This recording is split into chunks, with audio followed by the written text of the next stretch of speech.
ជំរាបសួរក៏ដូចជាសួស្តីពុកម៉ែបងប្អូនអរគ្នាស្វាគមន៍មកកាន់ website Dara SMM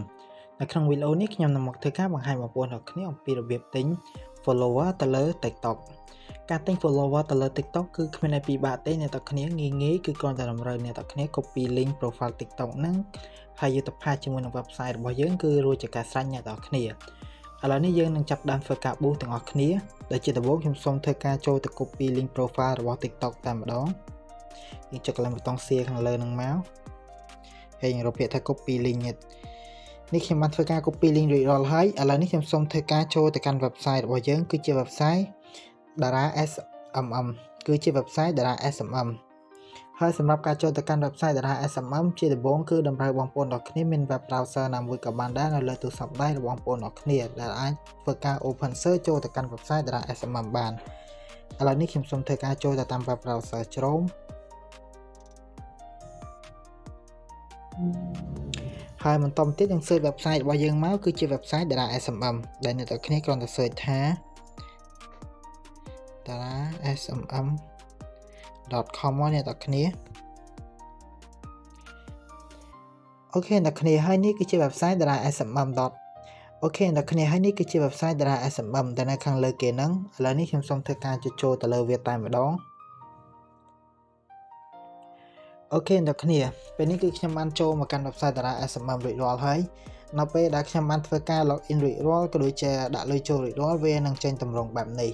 ហើយសម្រាប់បងប្អូនណាដែលមកថ្មីដែលមិនទាន់ចេះពីរបៀប login ចូល website ក៏ដូចជាពីរបៀបដាក់លុយចូលទៅកាន់ website បងប្អូនអរគ្នាអាច check មើលនៅខាងក្រោម description បានខ្ញុំនឹងធ្វើការដាក់ link នៅខាងក្រោមឥឡូវនេះកុំឲ្យខាតពេលវេលាយូរយើងនិយាយអំពីរបៀប boost follower ទៅលើ TikTok តែម្ដងដើម្បីយើងអាចធ្វើការ boost follower ទៅលើ TikTok បានជាដំបូងគឺយើងកលេចមកកាន់ dashboard ហើយយើងរកlogo របស់ TikTok មកយើងចុចលើ logo របស់ TikTok ហ្នឹងមកដើម្បីយើងជ្រើសរើសតែសេវាកម្មរបស់ TikTok ទេហើយបន្តមកទៀតអ្នកទាំងគ្នា scroll ដល់មកខាងក្រោមបន្តិចអ្នកទាំងគ្នាកលេចមើលកន្លែង category គឺជាប្រភេទរបស់វាអ្នកទាំងគ្នា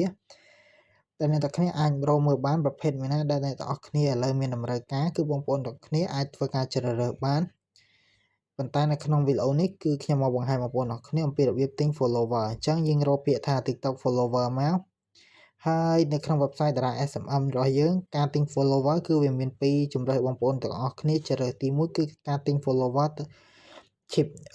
ទី1គឺការទិញ follower chip new ហើយទី2គឺការទិញ follower ធម្មតាពីរហ្នឹងបងប្អូនអរគ្នាពេញចិត្តមួយណាគឺបងប្អូនអរគ្នាធ្វើការជ្រើសរើសមួយហ្នឹងទៅ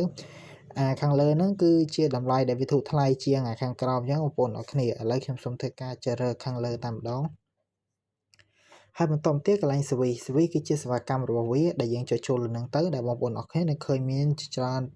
ជំរើសបងប្អូនអរគ្នាជ្រើសរើសបងប្អូនអរគ្នាអាចមើលបានអានទៅពេញចិត្តលើសេវាកម្មមួយណាគឺបងប្អូនអរគ្នាធ្វើការជ្រើសរើសប្រភេទមួយហ្នឹងតែម្ដងទៅ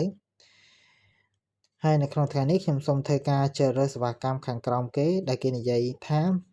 ដែលមានលេខ ID ទី4443 TikTok follower high quality profile អ្នកនរគ្នាគុណភាពខ្ពស់ហើយក្នុងសេវាកម្មនេះចំនួនដែលខ្ពស់បំផុតដែលយើងអាចដាក់បានគឺរហូតដល់ចំនួន 5M អ្នកនរគ្នាគឺច្រើនមែនទែនហើយក្នុងមួយថ្ងៃគឺយើងអាចដាក់ចំនួនចូលបានចំនួន 100k អ្នកនរគ្នាយើងដាក់ទៅសេវាកម្មហ្នឹងវានឹងធ្វើការដំណើរការចូលទៅកាន់ profile TikTok របស់យើងភ្លាមតែម្ដងសេវាកម្មមួយនេះហើយរយៈពេលធានារបស់គេរហូតដល់30ថ្ងៃអ្នកនរគ្នាហើយក្នុង 1k តម្លៃត្រឹមតែ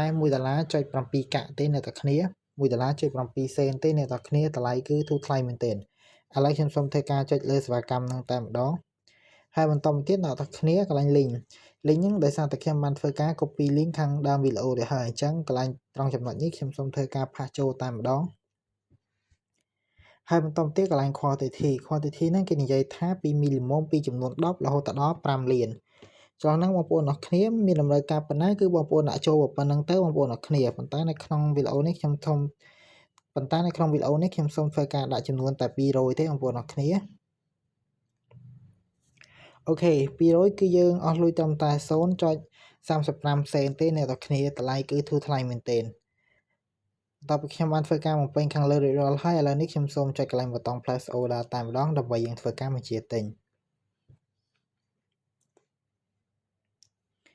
អូខេអ្នកគ្នាពេលនេះគឺខ្ញុំបានធ្វើការបញ្ជាទិញជោគជ័យហើយនៅពេលដែលធ្វើការបញ្ជាទិញជោគជ័យគេនឹងផ្ដល់វិក័យប័ត្រឲ្យយើងបែបនេះសម្រាប់យើងត្រួតពិនិត្យមើលដូចជាលេខ ID CV លេងអីចឹងទៅបងប្អូនអរគ្នាហើយមួយវិញទៀតសម្រាប់បងប្អូនណាដែលចង់តាមដានសេវាកម្មដែលយើងបានធ្វើការបញ្ជាទិញគឺបងប្អូនអរគ្នាចុចទៅខាងក្រោមនេះក៏បានកន្លែង order ឬកាបូបដូចនេះក៏បានឬក៏ចង់ចុចខាងលើជ្រុងត្រី3ហ្នឹងមកហើយរកពាក្យថា orderនេះអ្នកគ្នាគឺជាសេវាកម្មដែលយើងបានធ្វើការបញ្ជាទិញមិញហ្នឹងគឺវានៅត្រង់ចំណុចនេះអ្នកទាំងគ្នាអាចតាមដានវានៅត្រង់ចំណុចនេះបាន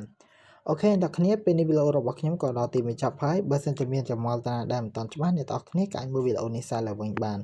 អរគុណអ្នកទាំងគ្នាសម្រាប់ការទស្សនាវីដេអូមួយនេះជួបគ្នាក្នុងវីដេអូក្រោយ